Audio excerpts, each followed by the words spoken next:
Happy college football Saturday, everybody. I always hate this day, the last regular season game of the year for the Sooners.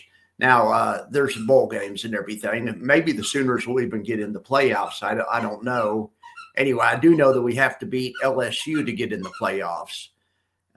So we'll see what happens today. The Sooners play LSU today at 3:30 Eastern. All right, so today we're going to do the ULTI from YieldMax, ULTI from Rex, BLOX from X Funds, and KYLD from Curve. We're going to compare all of them just like we do every day. I've loaded the new trades and I have everything ready to go. Let's see what we have.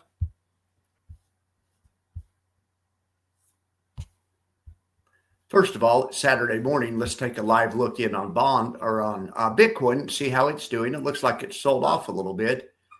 Bitcoin hit 93,000 Friday and was at 91.2 just a little while ago, but now we're trading at 90,377. All right, as far as these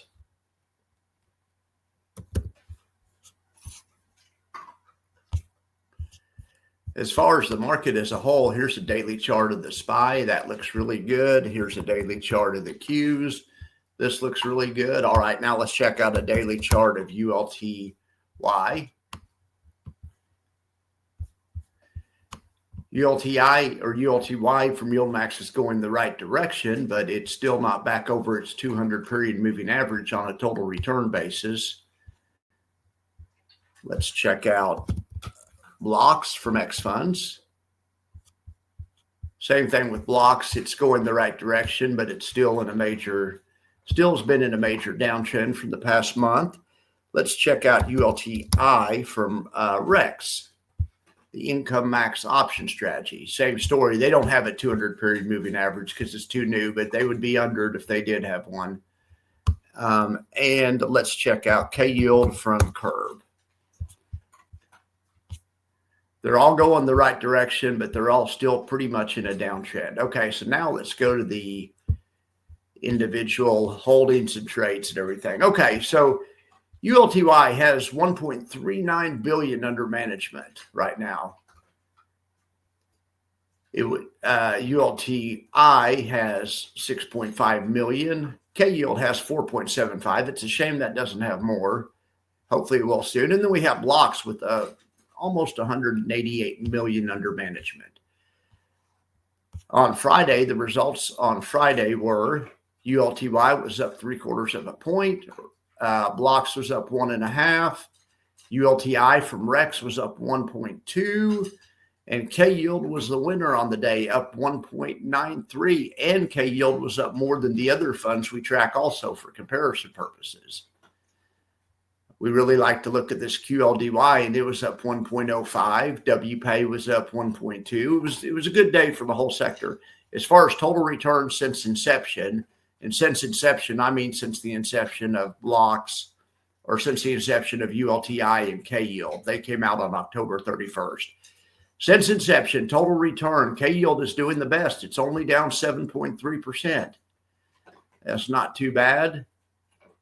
In the same period of time, the Qs and the SPY are flat. So all of these funds we follow are trailing the Qs and the SPY.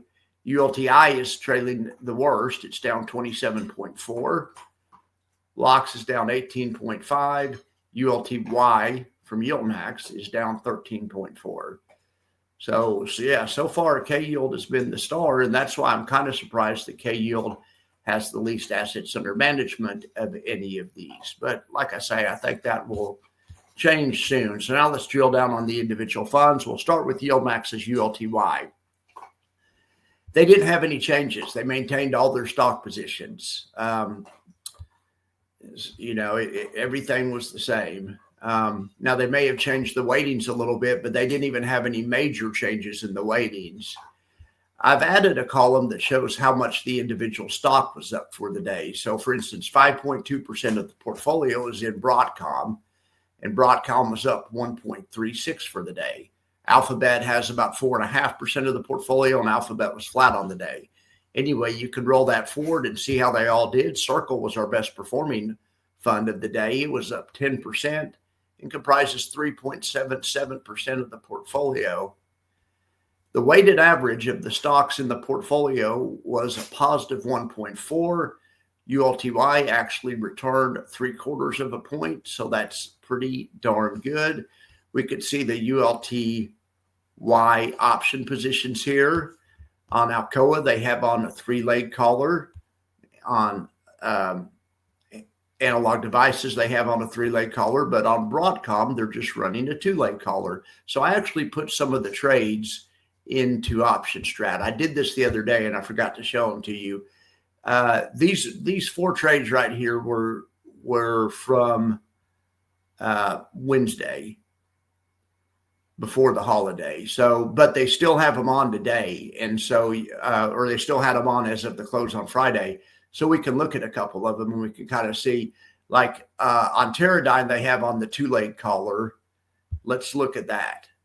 So on Teradyne, they own shares. They sold the 185 call. They bought the 145 put, and they're up in that position. That's a good one. Their loss is limited in Teradyne under 145.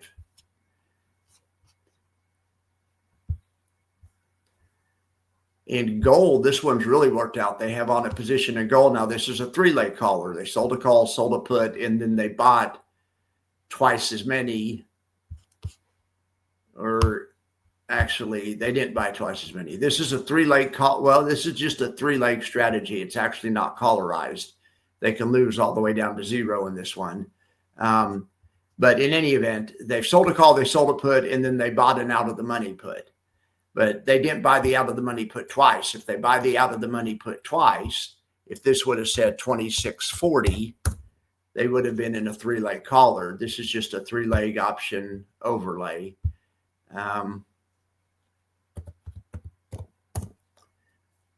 But in any event, this one's doing really well right now. They brought in a $700,000 credit, and this one is up right now about $400,000. And they still have that on. That one doesn't expire until December 19th. Yeah, $485,000 in Advanced Digital, or what is ADI? Analog Devices. Why I always call that the wrong thing. In Analog Devices, they are up $842,000. Now they have on a 3-leg overlay. Let's see if this one's collarized. I think it is. That gold one's kind of weird that it wasn't collarized. Yes, on this one, they have on the 3-leg collar, sell a call, sell a put, own the stock, and then buy twice as many out of the money puts as whatever you have calls on. They've sold 1450 in calls, 1450 puts, but to collarize it, they have to buy double that, 2,900 out of the money puts, which is exactly what they've done. They can only lose, about 8.8% from where we're at now on this trade. But this is the profit and loss graph at expiration. At expiration, if the price of ADI doesn't move, this trade will be worth $1.3 million. Right now, because the time hasn't decayed out of the options as much as it will at expiration, this trade's only up $850,000. It's a pretty dang good trade, though. So that's ADI. Then they have Teradyne. Now, this one we've already looked at. I didn't put the number of contracts in here. They're up $165 per contract. I forgot to enter the number of contracts, but whatever. They're up. They probably have thousands of contracts, and they're up. I guess we could look. Teradyne.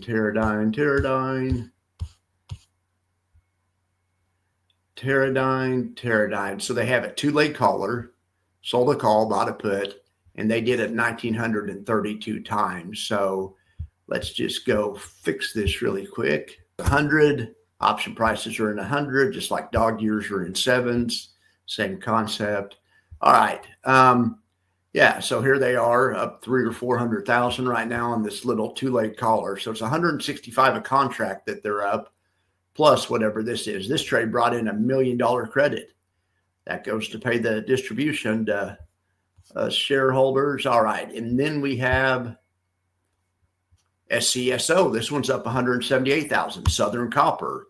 have some precious metal exposure. Let's see what the structure is. The structure is the 3-leg collar. The what did I decide to call it the other day? It's a covered strangle.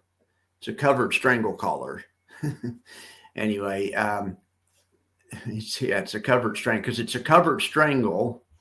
Stock plus a short call and a short put. That's a covered strangle, but they collarized it. It's a collarized covered strangle. One in event. You can see on this one, they did buy the twice as many contracts. That's what collarizes it.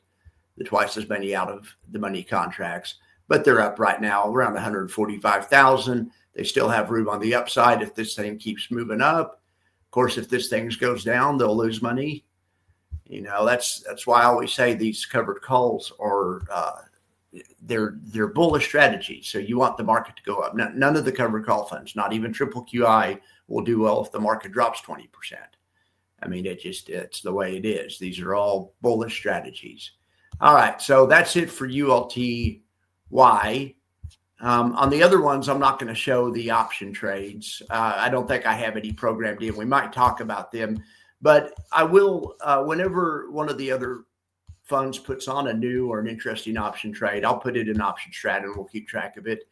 ULTI, I think I do have a couple in option strat, but I guess I could have done this USA rare earth one today. Maybe we'll look at that. All right. So these guys dropped Cypher, Coinbase, and MicroStrategies. They added US rare earth. And this is, of course, Rex's ULTI. Cash went up, cash doubled. They raised some cash, probably because they sold these 3 positions. They brought in a little cash. They increased their position in bullish. They increased their position in EOS Energy, and they increased their position in Bloom Energy. Now let's go look at the USA rare earth, since that's a new position added. Let's go down here to the option positions and see what they've done down here. Let's see if they've collarized this.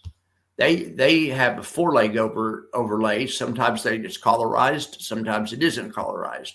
Collarized meaning the out of the money put has twice as many units as the rest of the collar. So let's go see if they collarize this baby. All right, so they have a 4-leg. They have 4 legs right there. We can go over here. Look, negative 238, positive 238, negative 238, 476. Even without looking at anything else, when you see that pattern, it's collarized. But so the one they doubled up on is the 11 strike put. So that's where their max loss is. Sorry, I don't have this one programmed into option strat. Maybe I'll do that next time. But in any event, let's look at Curve. Now, Curve has no significant changes. This is KYLD, and this is Howard's company. But I really like something that they're doing with this. They have on the same old. But in their option positions, they have on a couple positions I'm keeping an eye on. This Bloom Energy right here, they bought the 50 strike call, and Bloom Energy is trading way higher than 50. That call's deep in the money. And then they've sold the 106 strike call. So that is they're basically just long stock there. That's not an income position. Yeah, the 106 strike call brought in income, but this 50 strike call was so much more expensive. It's a net debit trade. So that's a bullish bet that Bloom Energy goes up. Let's look and see what Bloom Energy's been doing lately. Everything's been going up. It's probably been going up as well. Heck yeah, it has been going up. And I thought I think I do have this trade in option strat. But I think I have an older version of it. They've rolled it. Let's see. Yeah, they did have the, oh no, this is it. So they own the 50 call, and then they sold the 106 strike. Okay. Yeah. So this is exactly what they're doing. This is the profit and loss graph now. Looks like this trades up about $1,200 per contract. And they have this on 24 times. So let's go update that. They don't have any stock in this position. It's just a long option position. this 50 strike call is a surrogate for stock. It's long stock. You're long from 50. You have the same performance basically from 50. So you're long from 50, but then they're shorting 106 basically. In any event, Bloom right now is over 106. It's at 109, so maybe they'll roll this. But right now, the trade's worth $26,000 as a profit if they take it off right now. If they wait, Bloom doesn't move, and they wait a few days, they can take it off for a $37,000 profit. If they hold it all the way till expiration, they can take it off for a $55,000 profit. But the reason for the profit is because the time is decaying out of this one. So we'll see what they do, but that's a good trade for those guys. Or it's interesting. I just think it's interesting. It's not an income trade. It's a debit trade. Most of these other trades are credit trades. So they also have on. They're also long IBIT. And this is not an income trade. They sold a call and bought a put at the same strike. That's just a long synthetic. That's been working out very well for them. I don't have a programmed in option strat. And this trade right here, this Q trade, it doesn't expire till December 19th. This is also a long trade. It's a debit trade, not a credit trade. They're long the 637 strike and they're long the 570 put in the Qs. And I do have this trade in there. Let's see how they're doing, how their valley of death looks. When you do this kind of trade, you have what's called a valley of death. Option traders call it a valley of death. So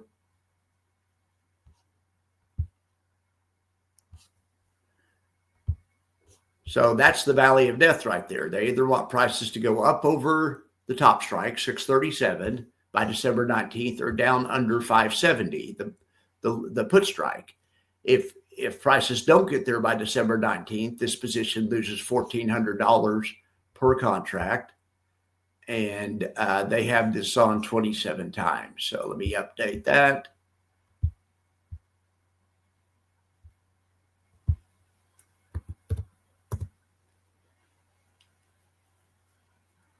All right.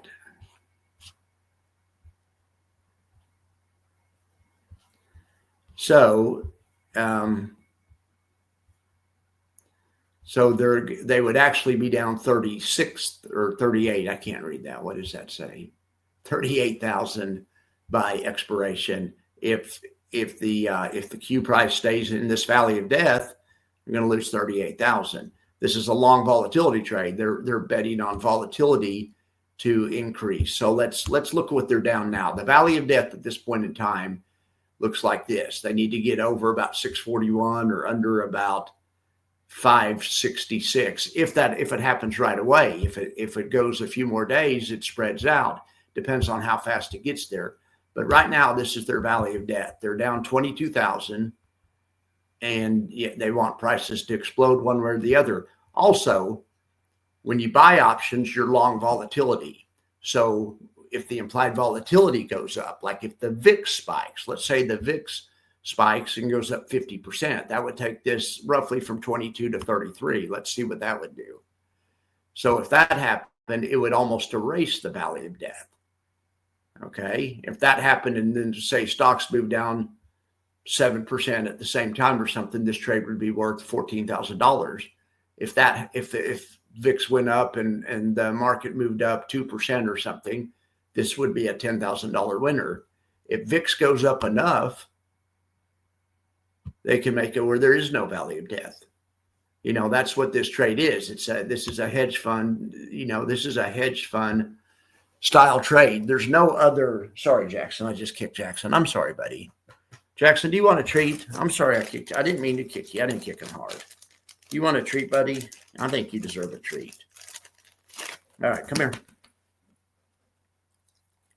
Good boy, Jackson. But you don't see this strategy in any of the other funds. All the other funds do covered calls and do strategies that are short premium, where they're bringing in premium and trying to make money off time decay. This one loses money with time decay. I mean, it needs an extreme move in either direction or volatility to go up. So that one's interesting. Now, I'm not saying anything bad about bad about KYLD. KYLD just uses KYLD doesn't sell premium on all of their positions. Some of their positions they buy premium, like in the case of Bloom Energy. Some of the positions, and also in the case of IBIT, they aren't really buying premium. Well, yeah, they are. I mean, that's not an income trade. The put's going to cost about what the call is. There's no, you're going to sell something and buy something that costs about the same. That's the way synthetics work. It may bring in a tiny income, but it could also be a debit, but not an income trade. And the Qs, volatility strangle, not an income trade. But all of Howard's other trades, Roblox, income trade, Reddit, income trade. Anything over here with the negative is an income trade. When it's a negative on a call, because they have stock, they have Shopify, plus they sold 42 calls, income trade, Teradyne, income trade.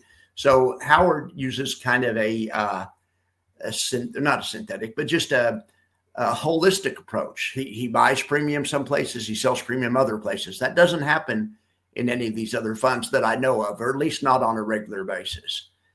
That's why I always call Howard a riverboat gambler, but I mean that as a compliment. Howard, Howard's looking at the whole picture. He's not just going to sell premium blindly. These other ones, it's pretty much in the portfolio that their option positions are. Well, I shouldn't say that. I mean, their portfolios do say they can do just about anything. I guess they are able to, but these other ones sell premium.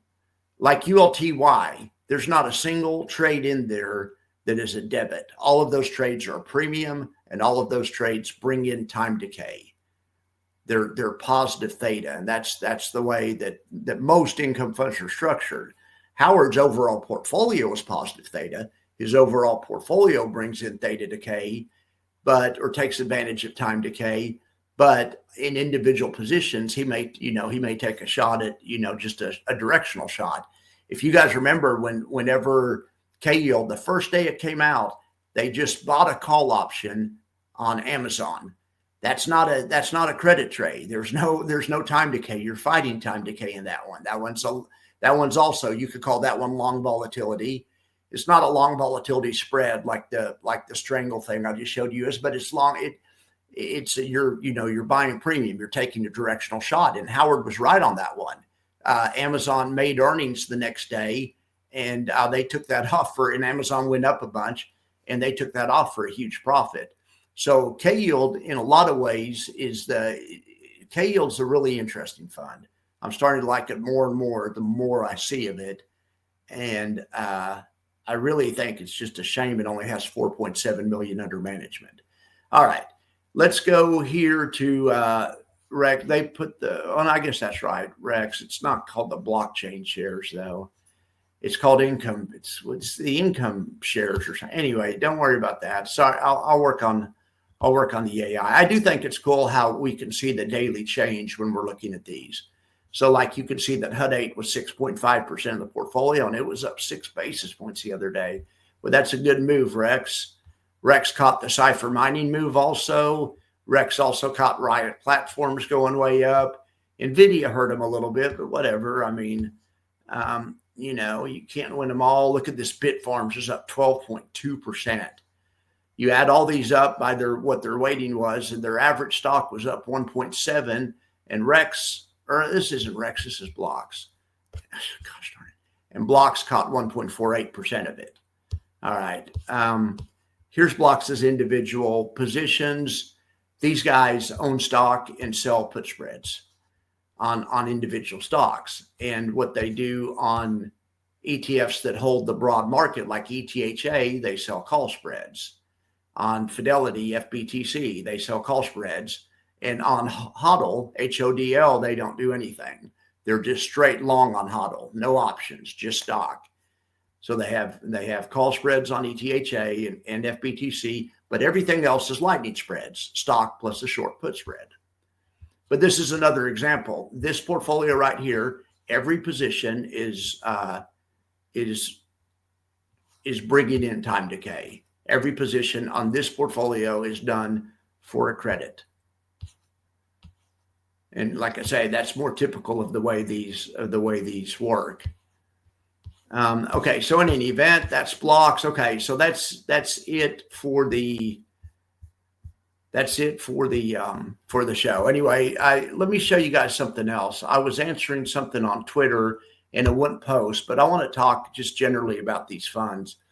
All right, I got a comment. He said, "I hope 2026 turns out to be a good year for ULTY." And you know, the Yield Max ULTY. I try to say Yield Max to distinguish it from ULTI. And if these issues are finally resolved, anyway. And I said, you and me both. I said ULTY comprises about 12% of my high income portfolio. As far as how ULTY does next year, it depends on how the market does. The market's down next year, ULTY will not do well. None of these covered call funds will. But if the market is up again next year, hopefully ULTY will do better than it has so far this year. This year, the SPY is up 17%, 18% almost. ULTI has only made less than 1% total return. Now, to be fair, ULTY really tracks Bitcoin. At least this past year it has been, not the SPY. And ULTY is up barely, whereas Bitcoin is down 7.9%.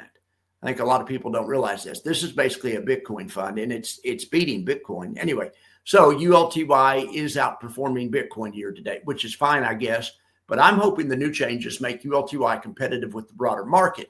If the SPY and the Qs are up 20% total return next year, I want ULTY to be up 10 to 15% total return. I don't expect ULTY to outperform growth stocks because growth stocks like the SPY and the Qs don't pay a huge dividend and therefore do not deplete their NAV like ULTY does. But at the same time, I want ULTY to at least catch a half to 3/4 of the broader market's upside on a total return basis.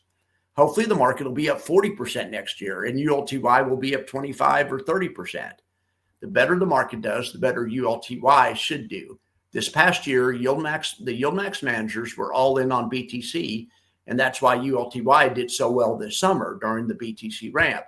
Now BTC is in a bear market, of course, ULTY is down as well. The new ULTY strategy does not appear to be as heavily as levered to Bitcoin prices. So let me show you what I was talking about here. So look at ULTY year to date against IBIT. Really, it's been a crypto fund this past year, and I mean, and it outperformed crypto. I mean, look at crypto was down 7%, and ULTY was down 0.70. That's not bad, but people, retail and stuff, see the SPY up 17% and wonder why ULTY isn't. So the new changes that they made, I think, are going to make it more correlated to the broader market. That's the good news. The bad news is it's going to be less correlated to crypto. So if crypto takes off again, like it did this summer, ULTY is not going to do nearly as well as it did this summer because it was all in on crypto. Look at this. ULTY went from, down 17% to up 10%.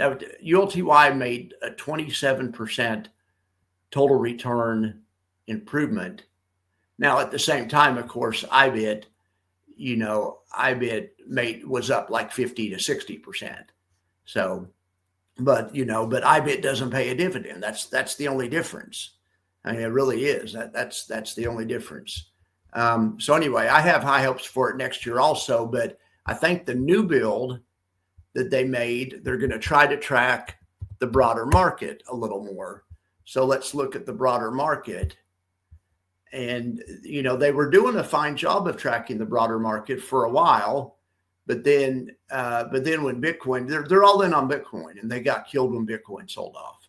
The broader market sold off as well, but not nearly as much as ULTY did. So I think the new build, because they put more blue chippy type stocks in their stocks, they actually increased the correlation.